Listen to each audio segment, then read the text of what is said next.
Hi everyone, I'm Lauren. Thanks for tuning in this video, which is part of my top sewing tips series where I'm teaching you lots of different things about learning how to sew your own garments at home. I'm going to be focusing on facings and understitching, and if you are making your own clothes at home, then it's going to be not too long at all before you come across the need to insert a facing. So in this video, I'm going to talk to you about what they are and how they work and why they're important, and then also give you lots of tips on understitching as well, which will give you a really lovely, neat, professional finish. So in my last video, I was talking about interfacing, which is different from a facing. So if you haven't watched that video already, it might be worth just catching up on that one, just so you don't get confused between interfacings and facings. The interfacing is the stabilizing stuff that gets hidden right on the inside of the garment to make parts of the fabric a little bit stiffer, whereas a facing, what actually is a facing, it is a smaller bit of fabric that usually uses the same main fabric that your garment's made from, but it is on the inside of the garment. And it'll get used at important construction points, so most commonly around the neckline, sometimes the armholes as well. If you're making a skirt or a pair of trousers that doesn't have a waistband, then it would have a facing in it instead. But it does also get used in other places too. It might be the hem of a top or a dress, or even a pair of trousers, or it might be the sleeve hem as well. And basically they just provide structure and form to the garment. They finish off that raw edge of the garment and just, you know, make it more stable and make the garment more functional. So if your pattern instructions suggest that you put in a facing, you definitely have to do it, especially if it's at a neckline or at the top of a waistband. If it is a hem, then they're not as, the facings at hems tend to not be as critical to the construction and sort of stability of the garment. So depending on your preferences, you could just do a regular hem. Quite often if facings are at hems, it's more of just part of the design of the garment. But if it's a neckline, armhole, or at the top of a pair of trousers or a skirt, then definitely you have to put it in. So when you do come to attach your facing onto the garment, you generally do it with the right sides facing together, and then you're left with a seam allowance where you've actually sewn the facing onto the main garment. And then the instructions will tend to tell you to do something with that seam allowance. So it might be to trim, it might be to grade, it might be to notch, it might be to clip. So I'm going to explain what all of those different terms are. Trimming is basically just cutting it down. You know, if say the seam allowance is 1.5 centimeters, it might be that you're trimming it back to maybe like 5 millimeters, so it's quite narrow. If your fabric's lightweight, then this is probably going to be totally fine. If the fabric's a bit thicker, like say it's quite a thick denim and there's maybe 2 or even 3 layers of fabric coming together, then quite often instructions will suggest that you grade the seam allowances. So this is where you cut down the different layers of the seam allowance, you trim them to different amounts, so you would cut more down than the other. And it just means that instead of it sort of going from a few layers of fabric to lots of layers of fabric, you're just trimming them down gradually, so it's a bit more of like a gradual sort of step, and it just makes it look a bit smoother from the outside of the garment basically. If the facing is quite curved, so if it's like on a neckline for example, or I've got an example of the hem facing on these shorts here, which is a scalloped edge, then quite often you'll be asked to either clip or notch. So that is when you're cutting into the seam allowance towards the stitch line, and clipping is just where you make little cuts. Notching is where you actually cut a little wedge of fabric out. So depending on what way the seam allowance is going to be stretched or sort of pushed together when you turn the fabric the right way round will depend on whether you need to clip or notch. But 9 times out of 10, even more than that, your pattern instructions are going to tell you whether it is you have to clip or notch. Don't be scared to go fairly close to the stitch line when you do that. This clipping and notching is all about getting the curve to sit really nice and smooth and flat. The steeper, or like the more pronounced the curve is, the closer that those little clips or notches will have to be together as well. And you can always test that by doing some and then turning it the right way around and pressing it and seeing if the curve looks nice and smooth.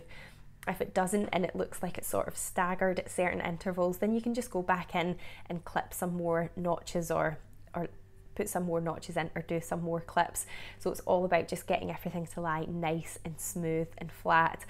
So once you've actually sewn your facing on and you've prepared the seam allowances in whatever way you need to, depending on the fabric that you've got and then also the curve or the seam allowance that is there, you then want to understitch it.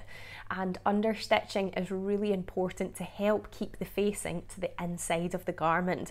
It's there for structure and support and to stabilise. It's not there to be visual or to be seen. You want to have a nice smooth edge of fabric on the outside of your garment, and understitching helps to achieve that.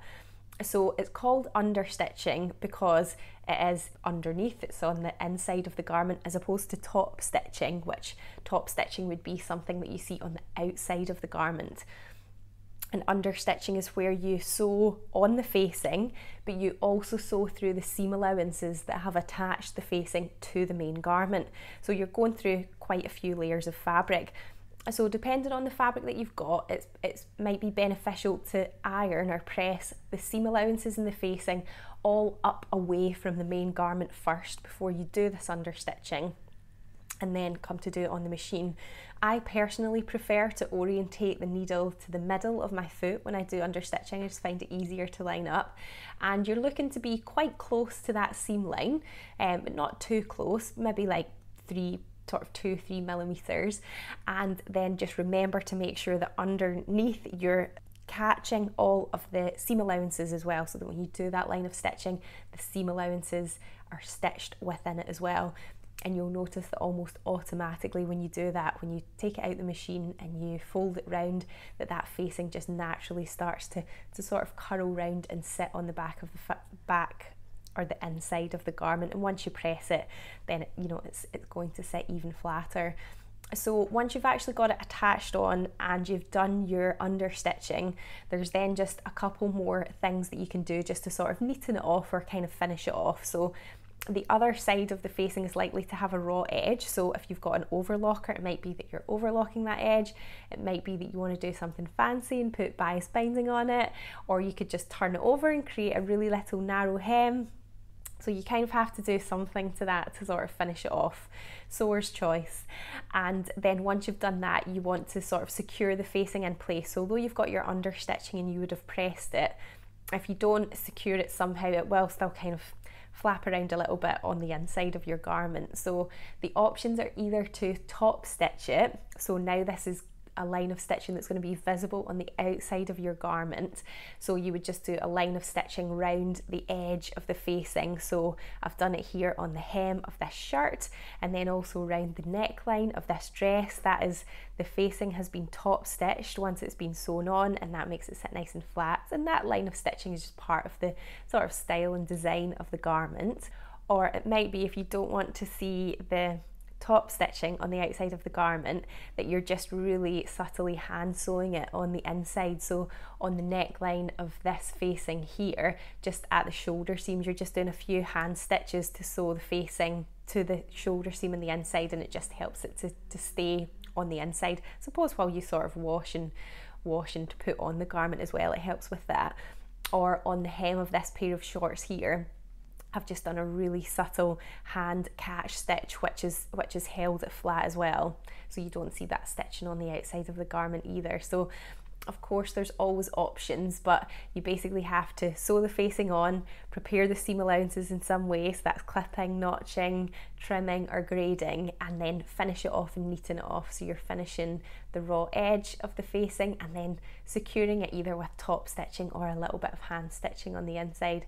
So I hope that that's given you a bit more context to facings and just given you some examples of where they're used as well. It does make a really nice finish on a garment, especially the understitching. If you get that right, it just makes a nice, really crisp line in your garments. So you should give it a go. If you've got any questions at all, just leave me a comment below and I shall try to help and answer them. I've also made a blog post which goes with this video, so it's got some notes from what I've said and some pictures too, so if you like looking at that to sort of help you in the future, then you can check the link out of that too. It's in the description.